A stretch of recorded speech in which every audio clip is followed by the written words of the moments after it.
Bien, buenas tardes a todos y bienvenidos aquí de nuevo, amigos de la India. Hoy nos hemos juntado viernes 6 de octubre del 2017 para celebrar el plenilunio de Libra, que fue exactamente ayer, día 5 de octubre, a las 18:40 horas, hora UTC, el meridiano cero actualizado. Nosotros vamos 2 horas por encima del meridiano cero, por lo tanto era a las 9 menos 20, a las 20:40 horas. Libra, como sabéis bien, es un signo de aire, pertenece a la cruz cardinal y tiene la particularidad de que da entrada a un rayo que para la humanidad es completamente necesario. Es el mismo rayo que da nuestro logos, manifiesta nuestro logos planetario, y también, como no, ese señor, ese logos, ese dios de la mitología antigua, el dios Cronos, Saturno, que por alguna extraña razón los estudiantes de esoterismo o de astrología consideran que poco menos que es el coco en la carta astral, el famoso Saturno. Y Saturno, hay que decir que no es ni bueno ni malo, es completamente necesario, porque te ofrece una y mil oportunidades. Por lo tanto, quitémonos el cliché de que Saturno, el tercer aspecto de la divinidad, en este caso, la parte más mental, la que toca más la materia, la que te da infinitas posibilidades de evolucionar, es un aspecto negativo, es completamente positivo. Lo digo porque para hablar del tema de Libra tenemos que tocar la energía que básicamente canaliza este signo. Este signo manifiesta el tercer rayo, pero el tercer rayo en el sistema se manifiesta a través de un triángulo de constelaciones que, curiosamente, cuando las digamos, al final vamos a concluir que pertenecen a una cruz cardinal, una cruz que es muy especial para la evolución humana. Es la cruz que habla de la individualización y es la cruz que habla de la salida del reino humano y la entrada en el reino espiritual. Por lo tanto, las constelaciones serían Cáncer, Libra y Capricornio, ocurriéndole al signo de Cáncer el aspecto monádico del tercer rayo, la energía más refinada a la cual los humanos hemos de decir que todavía no respondemos. Y no respondemos porque enfrente de Cáncer tenemos a ese gran adalid de la libertad y del contacto con el verdadero reino espiritual, que sería Capricornio. Si queremos subir a la cima de la montaña, el tercer rayo nos va a ayudar. Pero lo que nos vamos a encontrar cuando subamos a la cima de la montaña es que las lecciones anteriores de Sagitario, de Escorpio, de Libra, de Virgo y de Leo deben estar completamente aprendidas, y más que aprendidas deben estar expresadas. Si están expresadas esas cualidades, podremos subir a la montaña y las pruebas que nos presenten van a ir siempre en la línea de cumplir con el propósito del tercer rayo. En el fondo, lo que vamos a llevar a concluir que vamos a trabajar con un número 30, 3 veces el cumplimiento del propósito divino. Si el propósito divino es un 10, pues hemos de entender que a nivel físico-teórico hemos de cumplir los 10 puntos, los famosos 10 mandamientos. Olvidemos por un momento hacer una analogía directa con lo que conocemos del credo judío sobre los 10 mandamientos, pero entendamos que hay una serie de aspectos que tienen que estar solucionados para superar precisamente la limitación de uno de nuestros vehículos. A nivel emocional será exactamente lo mismo y a nivel mental 3/4 de lo mismo. Por lo tanto, entendamos que el tercer rayo, que en el signo de Libra representa el aspecto esotérico, el aspecto de la conciencia, y en el signo de Capricornio representa el mundo de la personalidad. ¿Por qué es tan importante la tercera iniciación? Porque transfiguramos la personalidad. Por eso Capricornio manifestará, aparte de manifestar el séptimo rayo y del primero, en este triángulo concreto del tercer rayo, manifiesta la cualidad de poder transmutar la personalidad, siempre y cuando, repito, hagamos el trabajo previo de superar todas aquellas limitaciones que impiden que la conciencia se exprese a través del vehículo físico-etérico, el emocional y el mental concreto. Bien, sabemos que Libra es un signo de aire, ¿no? Y todos hemos visto una balanza, ¿verdad? ¿Os acordáis de aquellas balanzas antiguas que eran 2 platillos, había una pesa de 1 kilo, quiero patatas? Pues bueno, poníamos patatas, cuando aquello estaba nivelado con la pesa, automáticamente tenías 1 kilo. Hoy, como las balanzas son electrónicas, es muy difícil saberlo, porque no vemos un fiel que se mueve, ni mucho menos. En el fondo, eso quiere decir que somos mucho más mentales. porque antes necesitábamos ver, igual que nos ha dicho Jordi anteriormente en el curso de fisionomía, ciertos fenotipos claros para más o menos sopesar cómo es una persona devolucionada o no. Pero cuando antes teníamos aquellas balanzas primitivas, aquellas romanas antiguas, por ejemplo, que se ponía la pesa y sabías por tantos kilos, etcétera, etcétera. O aquellas básculas que había antiguamente en el metro, que con una peseta echabas la peseta y te pesabas, ¿no? Y aquello se movía y se movía. Todo eso ha desaparecido. Ahora es todo electrónico, va por dentro. Quiere decir que somos muy mentales, afortunadamente. Hablar del tema, la nota clave del equilibrio, yo me imagino que a nivel esotérico y a nivel personal se presenta siempre para todos los estudiantes muchísimo más complejo de lo que aparenta. A todos nos gustaría tener equilibrio en nuestra vida, ¿verdad? A todos nos gustaría ser personas emocionalmente equilibradas, físicamente equilibradas y, por supuesto, mentalmente equilibradas. Y, evidentemente, si tocamos el cuerpo físico etérico, el emocional y el mental, lo que estamos diciendo es que el supuesto equilibrio, digo supuesto, que percibimos de la conciencia del alma, lo queremos ver reflejado en el mundo de la forma. Hasta ahí todo bien, ¿verdad? ¿Qué hemos hecho los humanos desde tiempo inmemorial? No, desde que entramos en esa fase que los que estudian la economía y la política llaman sociedades postindustriales. Que en lugar de transmutarnos por dentro, de ir a buscar el equilibrio del alma a través de la meditación o de la divina contemplación o de hacernos preguntas, hemos preferido acudir a un cirujano plástico para que precisamente nos aligere un poco, nos equilibre un poco el cuerpo físico. Con eso creemos que estamos alcanzando el equilibrio que pretendemos. Hemos ido a un psicólogo, seguramente, para que nos dé una poca de explicación de por qué me pasan las cosas que me pasan en la vida, cuando la clave de lo que nos pasa es nuestra.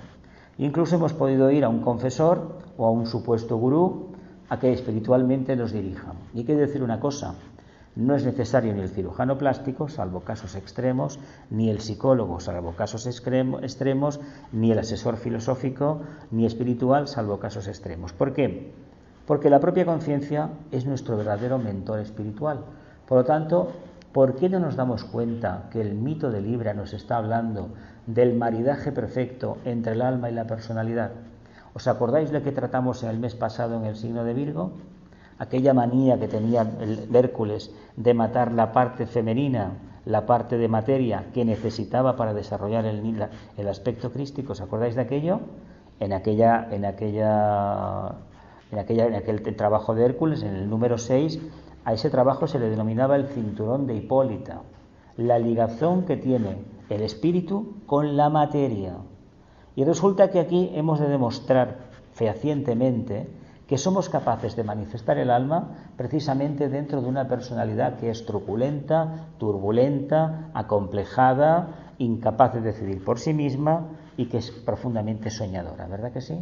Todos los humanos tenemos algo de Libra, queremos ser Libra pero no lo conseguimos del todo, algunos rematadamente no lo consiguen, pero todos tenemos un aspecto sagitariano muy poderoso, porque a fin de cuentas el siguiente signo es Escorpio y bueno, ¿por qué no? El otro es Sagitario.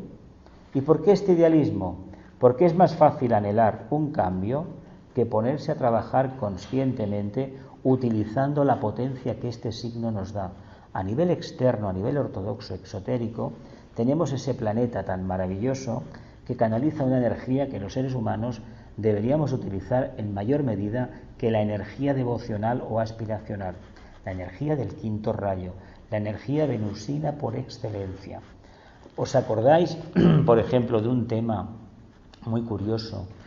¿Os acordáis del Antiguo Testamento, no? Me imagino, el Génesis, ¿no? ¿Qué pasó en un momento determinado de la humanidad? Que los seres humanos, primeramente, hacen un maridaje un poco raro. De una costilla le sacan precisamente la parte femenina al hombre. ¿Os acordáis de aquella historia? Y luego resulta que la parte femenina descubre un árbol, o hay una serpiente de la sabiduría, la duda, la intuición, que le habla que si come de esa fruta, evidentemente va a ser poco menos que inmortal. ¿Cómo se llamaba esa fruta? La manzana. ¿Sabéis que la manzana, imagino que lo sabéis, cortamos una manzana por el centro, por el ecuador, y ¿qué aparece? Aparece una estrella de 5 puntas, el pentáculo, el quinto rayo del planeta Venus. La manzana, no la manzana como la conocemos, sino el arquetipo del fruto referente al sabor, las cualidades, la nutrición y la cantidad de prana, procede del sistema venusino. ¿De dónde procede? De donde está recibiendo influencia nuestro logos planetario.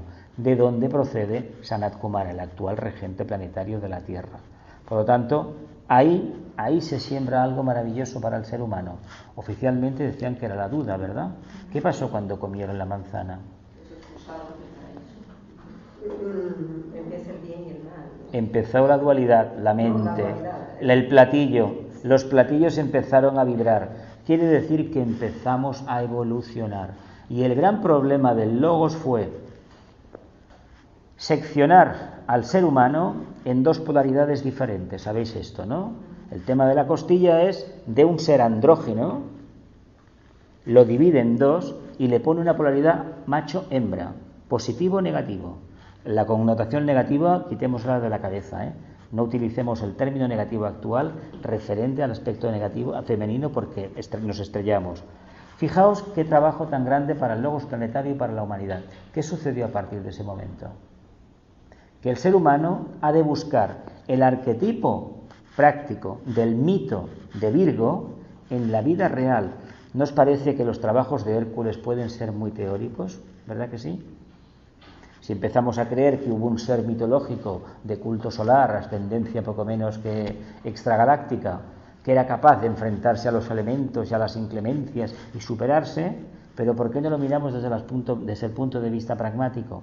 ¿Por qué no nos damos cuenta que desde el momento de la individualización en Cáncer, en un momento determinado en la lejana Lemuria, tuvimos que salir de la conciencia de masa, si es que hemos salido todavía, porque a veces creo francamente que no?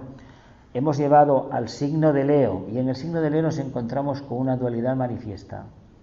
Allí el alma, Hércules, se encuentra que tiene una personalidad. ¿Y por qué digo que tiene una personalidad? Porque en el signo de Cáncer no puede manifestar esa personalidad.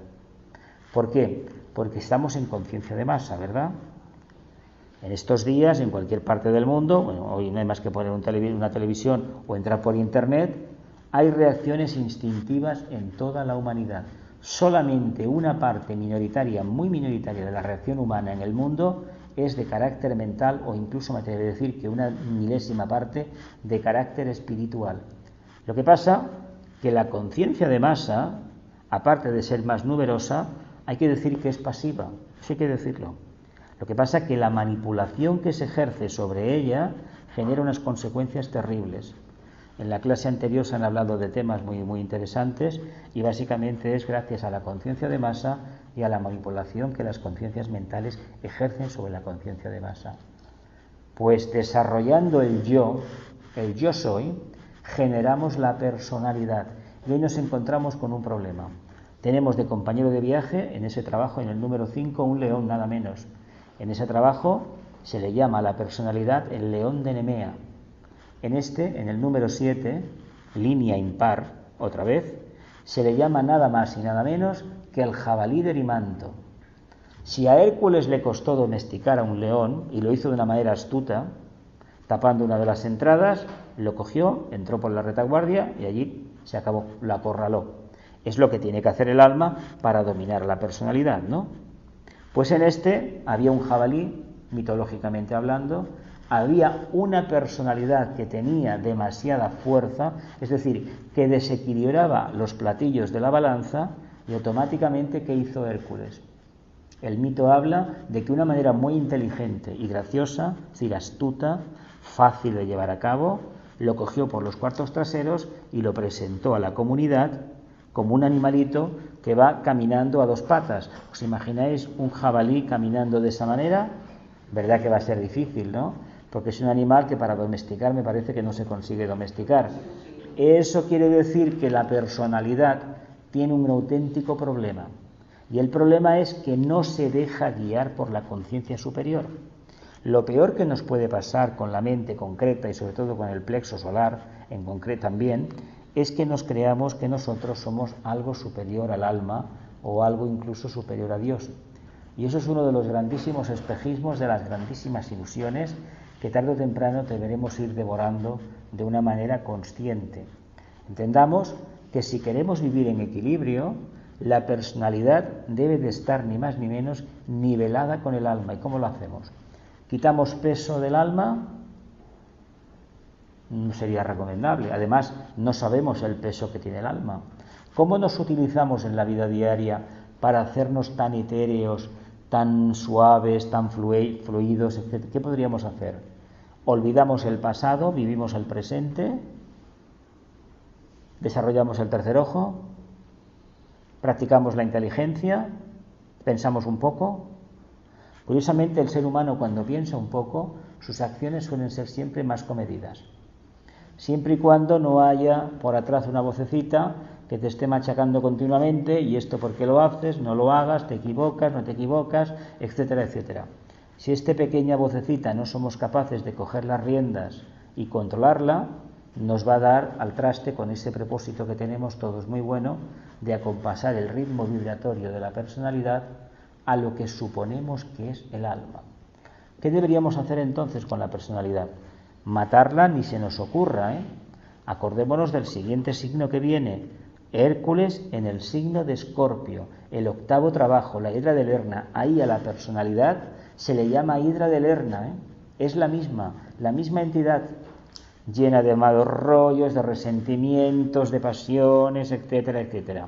Se le ocurre cortarle una cabeza y le salen dos más. Al final se encuentra que tiene 9 cabezas.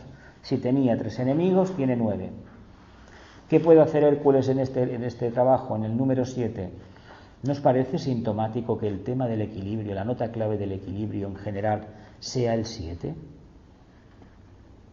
En teosofía, en filosofía esotérica, se habla de la evolución en periodos de 7, ¿verdad?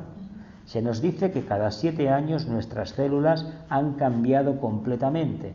Por lo tanto, cada 7 años no somos los mismos físicamente, ¿verdad que no? Eso la biología lo dice, que el ritmo que hay de reconversión de las células, cada 7 años somos otra entidad. Pero una pregunta, ¿cada 7 años somos otra conciencia? Es decir, ¿hemos manifestado una porción mayor de la conciencia a través de nuestra personalidad? Sería interesante que pensáramos una cosa. Entre en el momento que nos planteamos un cambio y conseguimos ese cambio, siempre y cuando estemos trabajando, no estemos soñando, hay un periodo de 7, pero 7 años no equivalen a 7 revoluciones solares. Son 7 periodos en los cuales el cambio se ha ido acrecentando, hasta que al final se ha sido palpable, objetivo. Por lo tanto, ¿quién nos dice a nosotros que no estamos en un periodo de 7 encarnaciones en el cual nos hemos propuesto que por activa o por pasiva el alma se va a manifestar? ¿En qué encarnación creéis que estáis en este periodo de 7 encarnaciones? ¿Creéis que ese objetivo es asumible en estas circunstancias hoy en día, en esta coordenada espacio-tiempo que nos ha tocado vivir? ¿Seguro? ¿Creéis que se puede conseguir en esta encarnación un contacto más nítido con el alma? Hay una cosa que los seres humanos nos llama mucho la atención, por ejemplo, la luna, para la gente que es la primera vez que viene. Ayer no fue el plenilunio de Libra, ¿eh? Hay que decirlo claro.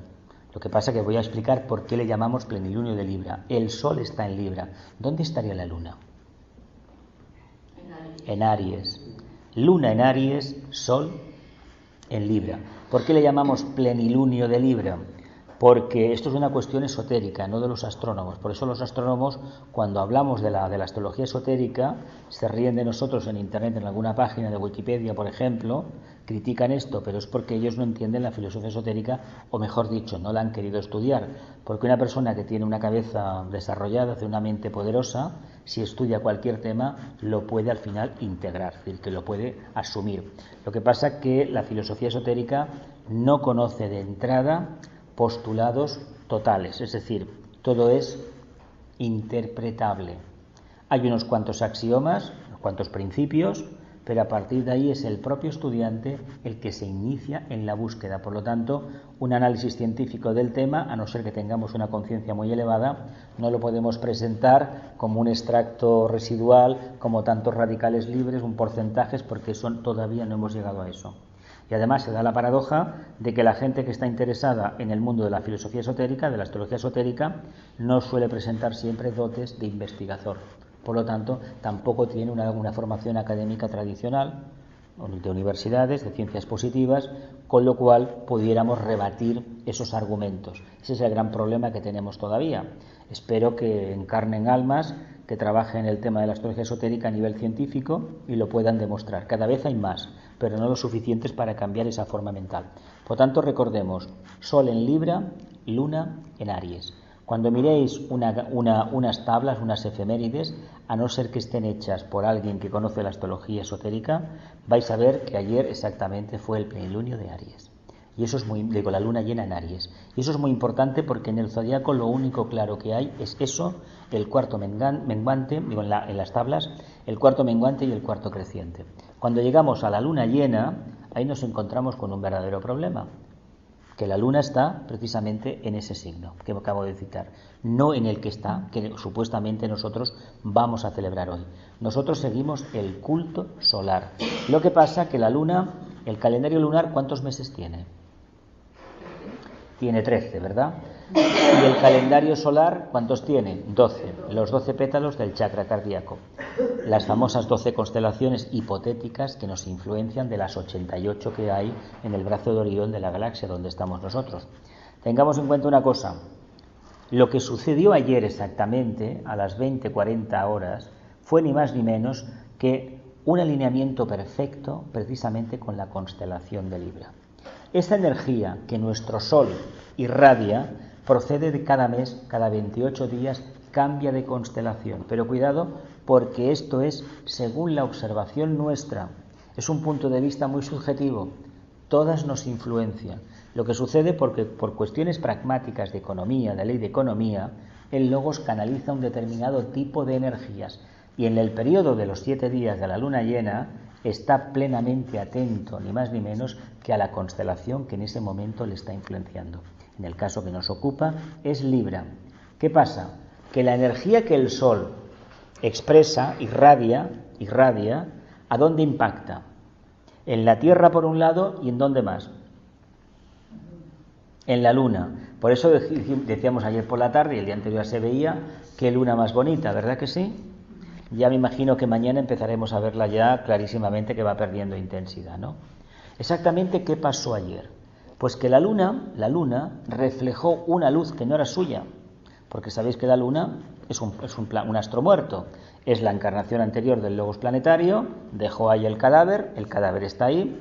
El por qué lo dejó tiene mucho que ver con el karma de él y muy especialmente con el karma de los seres humanos. Esto representa la parte oscura de la humanidad, el karma del planeta Tierra. Aunque el maestro tibetano dice que el aspecto de la influencia lunar en una carta astral es una invención humana, poco menos, una idea mental nuestra. Sin embargo, sabemos que ahí donde tengamos la luna, ¿sabéis dónde tenéis la luna cada uno en vuestra carta? Sí, ¿no? Esa es la cárcel del alma, a donde nunca más debo volver. Igual os coincide con el sol o con el ascendente. Cambiar un poco y a ver qué sacamos.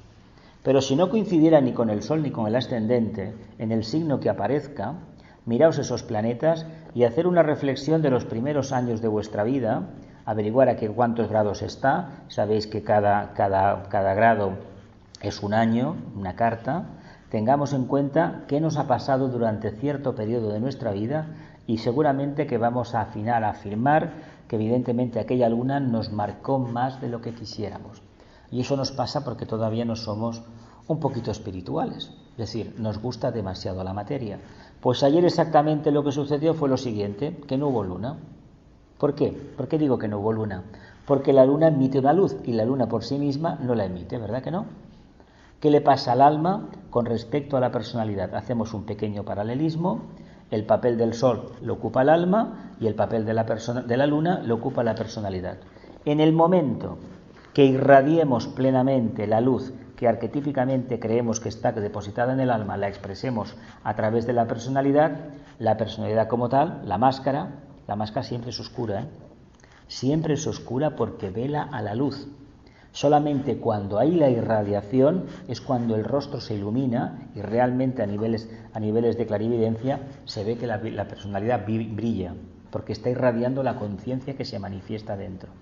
Por lo tanto, en ese momento, la luna como entidad negativa desaparece.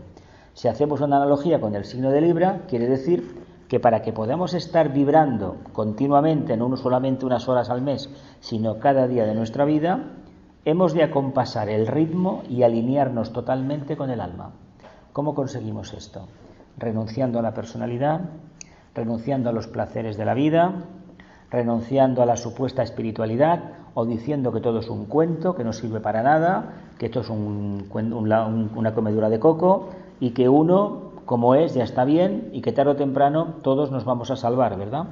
O que todos alcanzaremos la iniciación, como se dice en algún postulado esotérico, pero no sabemos ni en qué momento ni en qué lugar. Yo la pregunta que me formulo siempre es la siguiente. Si en esta encarnación me he dado cuenta de cuál es el camino que creo que debo de seguir y lo estoy siguiendo, ¿por qué no voy a estarme aferrado toda la vida, toda la encarnación, al mismo camino? Y esta pregunta también os la traslado a vosotros. Es decir, en vuestro fuero interno podéis reflexionar si realmente en esta encarnación, como os he dicho antes con la analogía de los 7 periodos evolutivos, si en esta encarnación creéis que estáis en uno de ellos, teniendo en cuenta que el primero es el más refinado, es el que todavía no hemos llegado, no me digáis que el 1. Estaremos a lo mejor en el 5, acercándonos al 4, etcétera, etcétera. Pero que tengamos en cuenta que en la medida que acompasemos ese ritmo y vivamos plenamente la dualidad. ¿Qué nos pasa a los humanos en la Tierra? Tenemos un problema en la Tierra, ¿verdad? Tenemos mucha agua, ¿no? Mucho mundo emocional. Tenemos las aguas, se las debemos al dios Poseidón, ¿no? Al señor Neptuno, ¿no? Ese señor que está ahí con un tridente, con una lanza, un tridente. ¿Qué nos hace el señor Neptuno? Nos convierte en idealistas, nos nubla la mente.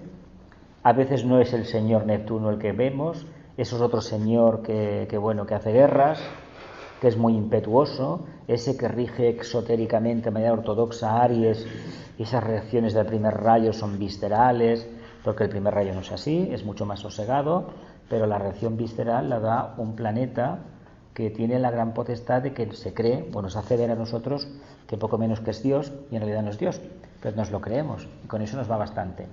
Quiero decir que el problema de los humanos es nada menos que el idealismo, la aspiración, el exceso de devoción que todos tenemos.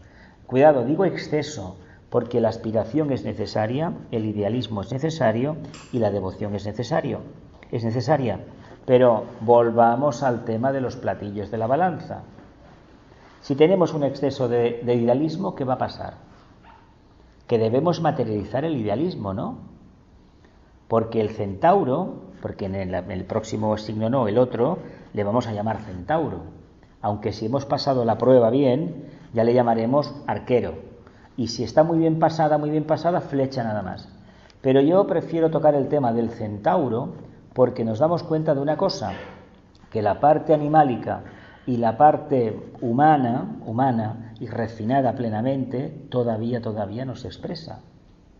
Los humanos podemos ser arquetípicamente centauros, ¿verdad que sí? Pero cuando este exceso de idealismo persiste en una personalidad, ¿qué pasa? ¿No conocéis gente que está haciendo planes para el futuro continuamente? Cuando vuelva de vacaciones me apunto al gimnasio. Cuando pasen las Navidades me apunto al gimnasio a aprender inglés o inicio un nuevo coleccionable, que luego a las pocas semanas sabemos lo que pasa.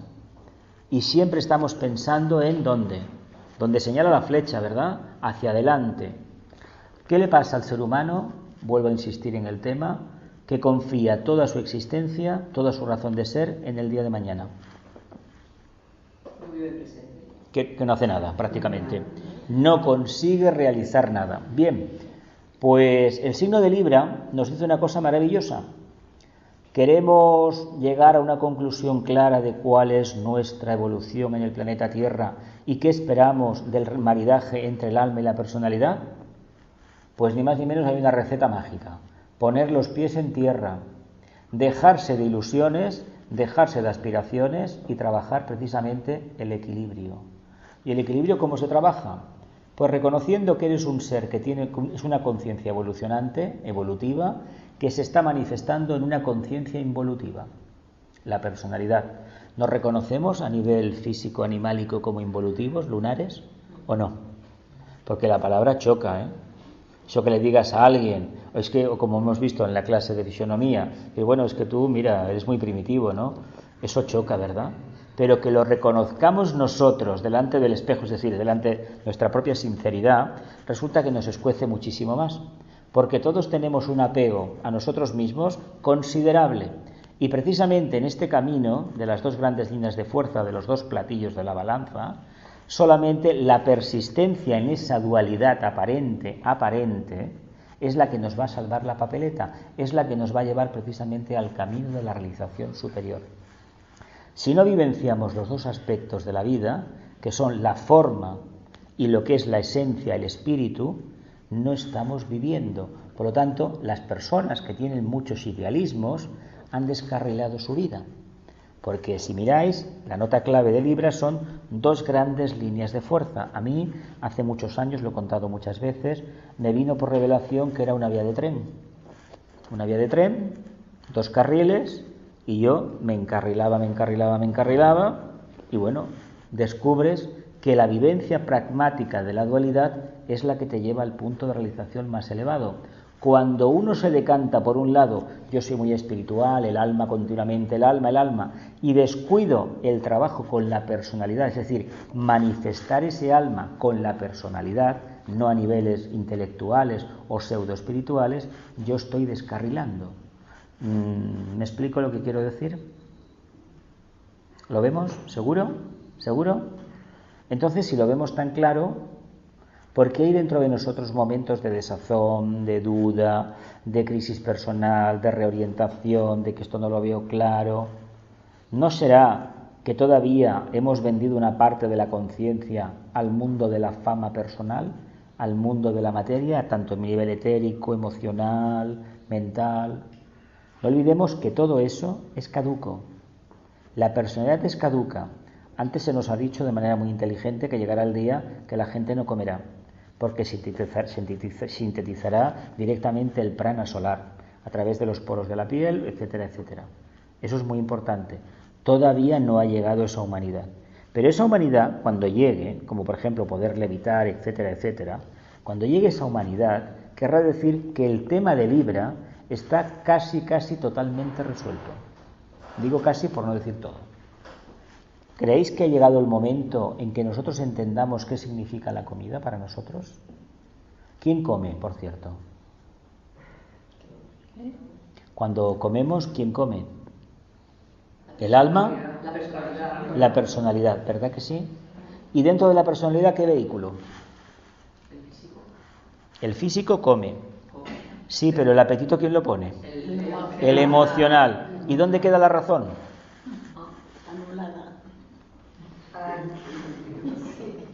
¿Dónde queda la razón? En seleccionar la dieta. En seleccionar la dieta. La dieta es el apetito, el emocional.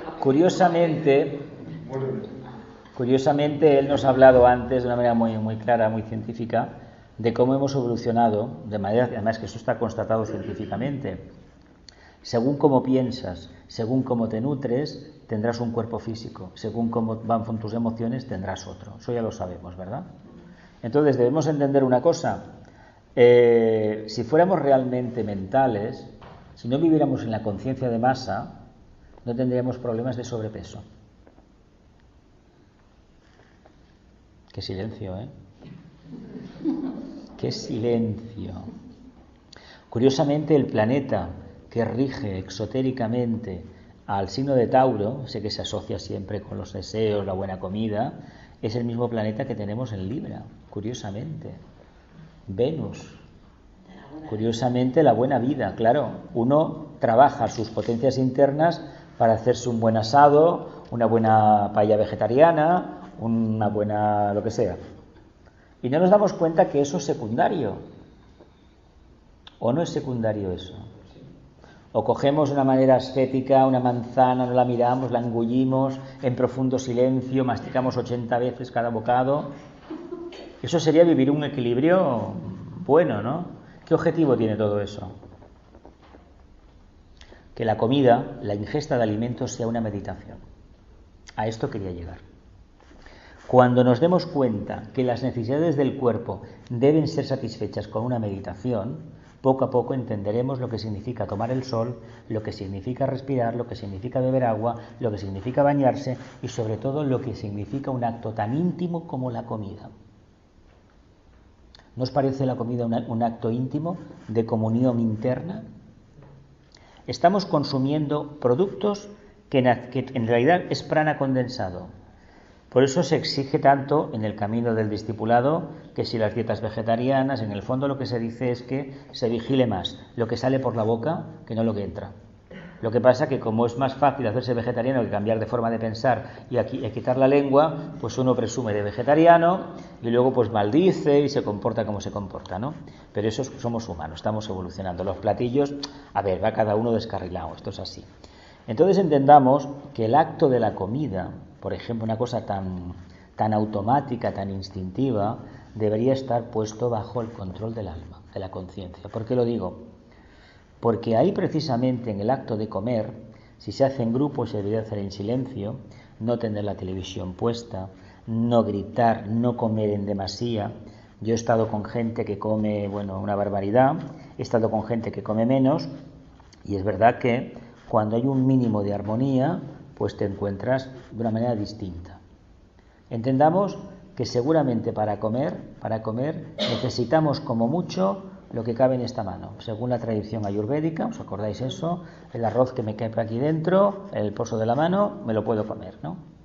Claro, ¿quién puede hacer esto? Aquel que cuando come está meditando.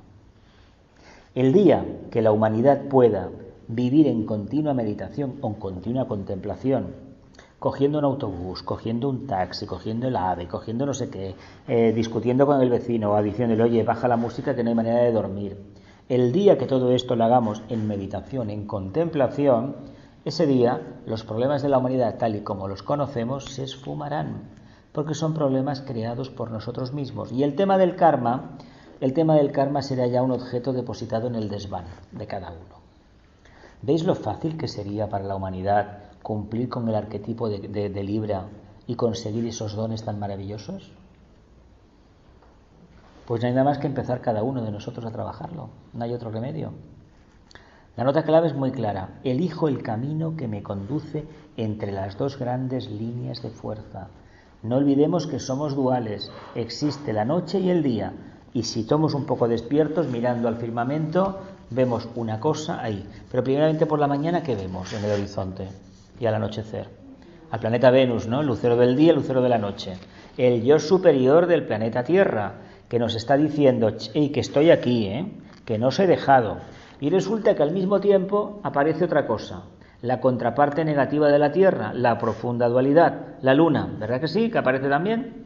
¿Qué quiere decir con todo esto? ¿Que estamos esquizofrénicos o que necesitamos vivir urgentemente en equilibrio? Recordemos una cosa, si no tenemos equilibrio, no alcanzaremos la capacidad, ese estado de conciencia asociado al cuarto rayo, a Mercurio, la armonía. No lo tendremos. La prueba en el planeta Tierra exige adaptarse continuamente. Por lo tanto, ¿qué va a hacer una persona medianamente inteligente? Pues tendrá que ir dando pequeños bandazos para conseguir ese equilibrio. ¿O no? ¿O creéis que el equilibrio es algo estático? No. Yo me niego a comer carne porque la carne es involutiva, etcétera, etcétera. Y a lo mejor genero un problema en la familia que no me van a entender, les voy a acelerar su karma y yo, por supuesto, me voy a acelerar el mío. Pero claro, yo voy a decir que soy muy espiritual y los otros son ignorantes, ¿verdad que sí?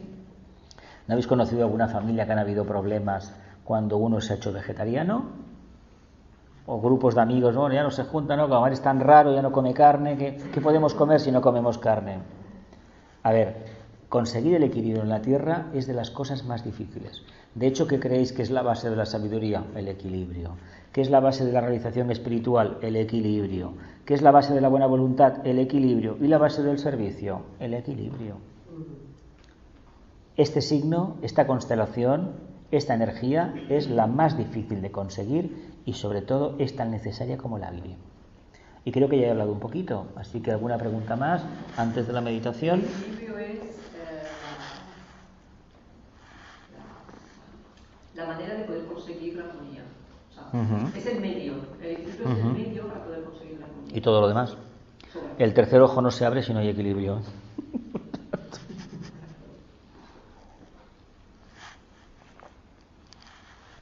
¿Alguna pregunta? Venga, va, una aclaración. Sí, eso del jabalí salvaje. El jabalí del manto es la personalidad. Es la personalidad. ¿Cómo se hace? Si no se lo puede domar, entonces ¿dónde queda el alma?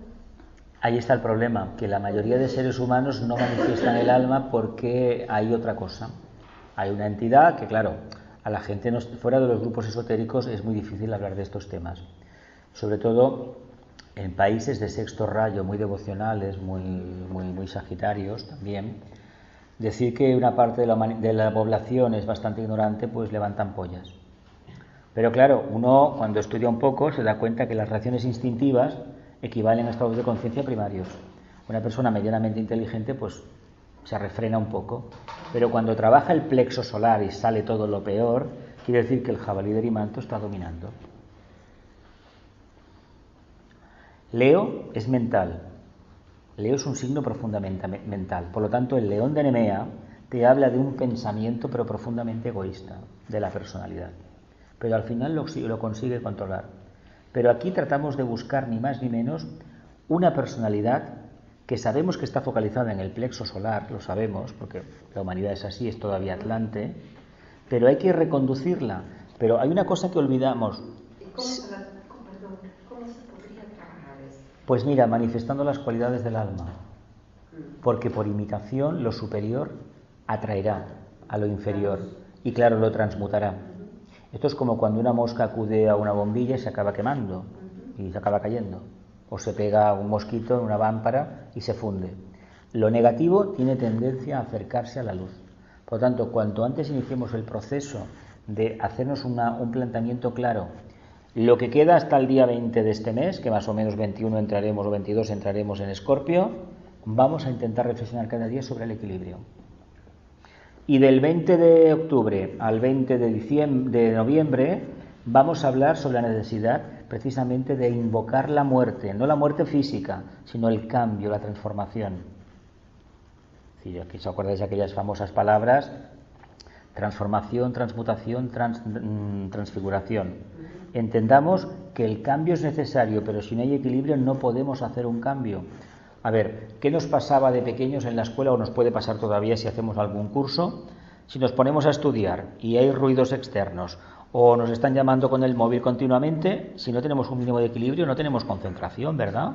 Es que el equilibrio es concentración. Por lo tanto, cuando la personalidad poco a poco va descubriendo que hay algo más, porque esto hay una influencia continua del alma, lo que sucede es que hemos tenido muchísimas encarnaciones que hemos mirado para otro sitio. Y ahora nos damos cuenta de ese proyecto. Es el estar atento. Atento nada más. Nada más. No hay otra.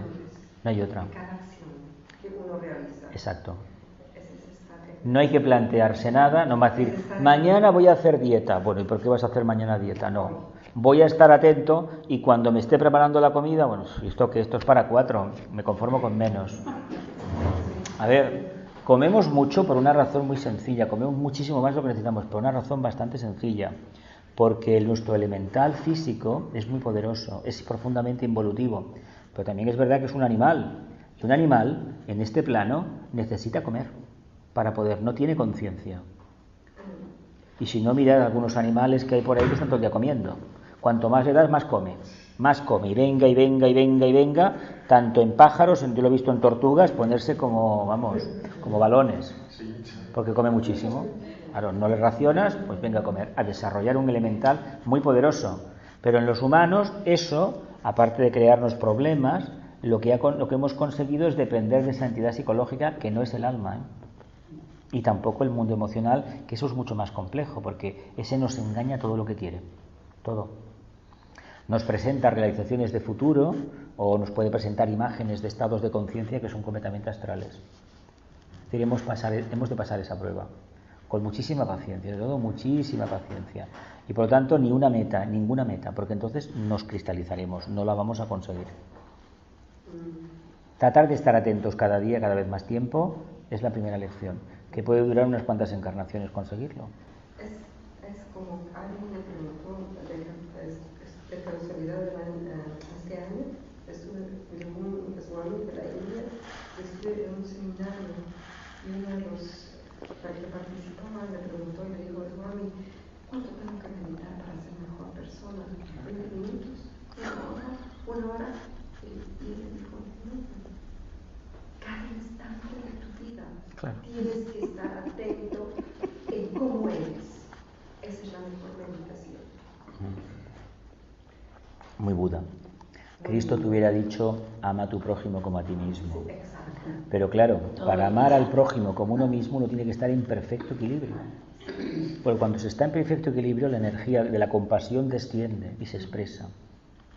Como no estamos nunca en equilibrio, sino que estamos atolondrados, vamos a ser claros, y más con esta corriente que tenemos de ondas electromagnéticas de los móviles, evidentemente no es gratuito que haya tantísima gente con depresiones y con problemas de dietas, de bulimias, anorexias, etcétera, etcétera. Es el campo electromagnético junto al campo emocional humano, ¿eh?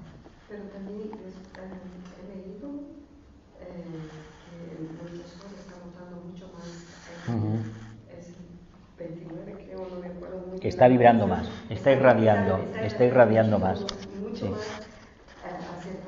y esto, digamos, es para que nos espabilemos. Nos está vulnerando nuestro centro. Pero ¿sabes qué está haciendo el sol? Nos obliga a mantener el equilibrio.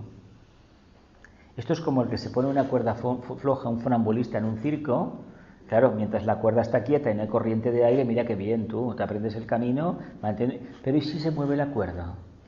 A pesar de que tenemos un contrapeso en las manos, ¿creéis que vamos a mantener el equilibrio? Los señores del karma tienen siempre a bien, cuando la humanidad se apoltrona un poco, mandan una crisis. Cada 25 años, 50, hay un patinazo. ¿Por qué? Porque los humanos, a ver, si lo hemos visto en España, caray, en los últimos 30 años, 40, ha habido un aburguesamiento tremendo, la gente se ha acostumbrado mucho a la vida fácil. Y cuando se habla de periodos anteriores de escasez, te dicen que eso está en los libros de historia. Bueno, pues hay que vivirlo de nuevo. Por ejemplo, el tema de la extrema derecha en Europa, que se suponía que estaba enterrada, eso forma parte de la conciencia humana. Cuando no se vive en equilibrio, sino en falso equilibrio, uno esconde y guarda algo como Escorpio para el futuro, ¿no? Escorpio es aquel que te lo guarda todo y de 20 años después sí, porque aquel día no me invitaste a café y le pagaste el café a los otros. Y después de 20 años sale esto, después de 20 años sale porque el equilibrio de boquilla queda muy bien. Pero equilibrarse significa que la parte oscura la voy limpiando, la lavo, la pongo al sol y ala, se van las manchas. Cuando no hacemos ese trabajo, es decir, ponerlo al sol es coger lo que pasa en el mito de Escorpio.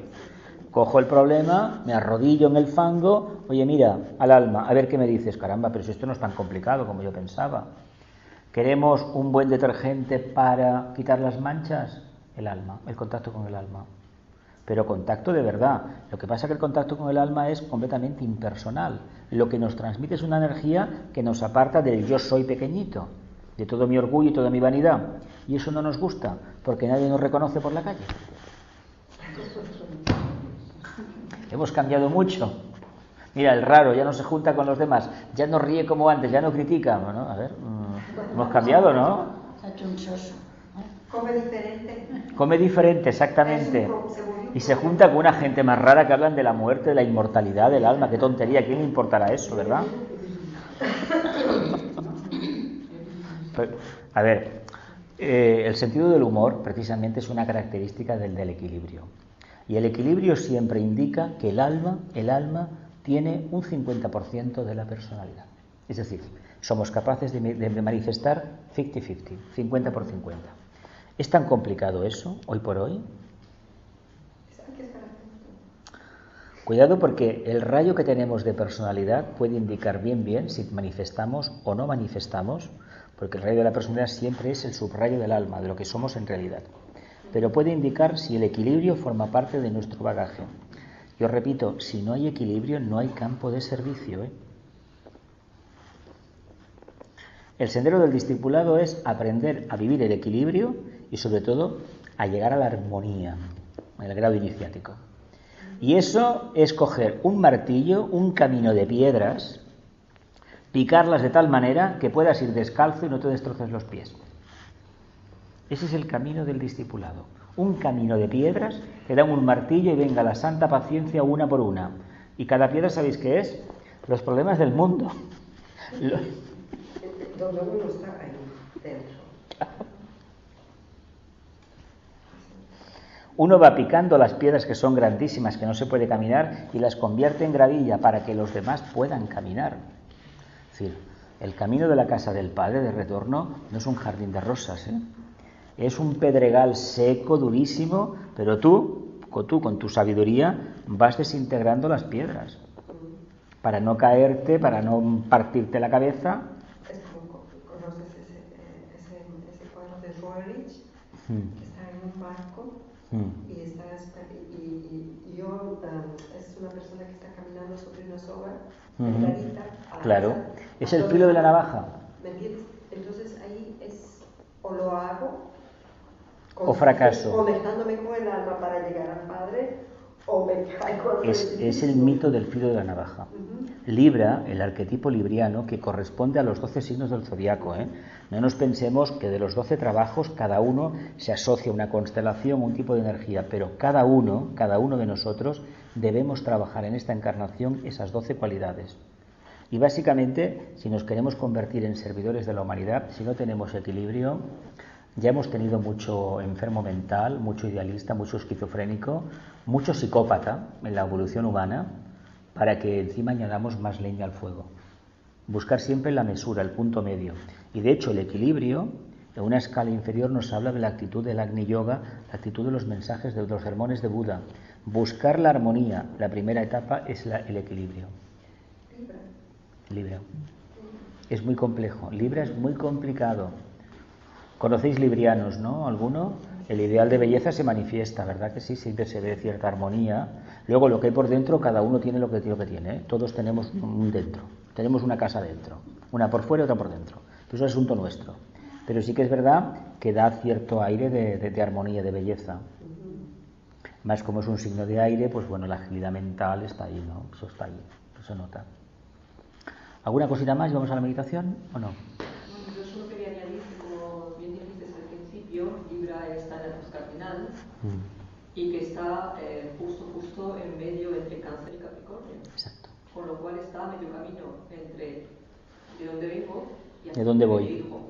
Por eso es el punto de equilibrio. Es el punto de equilibrio. Nosotros cuando... Claro quién es, porque ya tiene Aries enfrente. Imaginaos que llega un barco, un transatlántico gigante al puerto.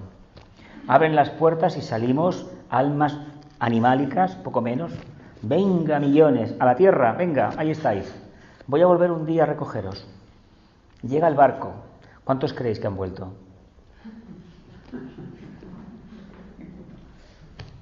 Porque el barco que viene no te quiere si el equilibrio no lo manifiestas. Y de hecho, para tener la segunda iniciación, que es la más importante para nosotros en esta fase, la de Escorpio, si no hay equilibrio no se puede tener.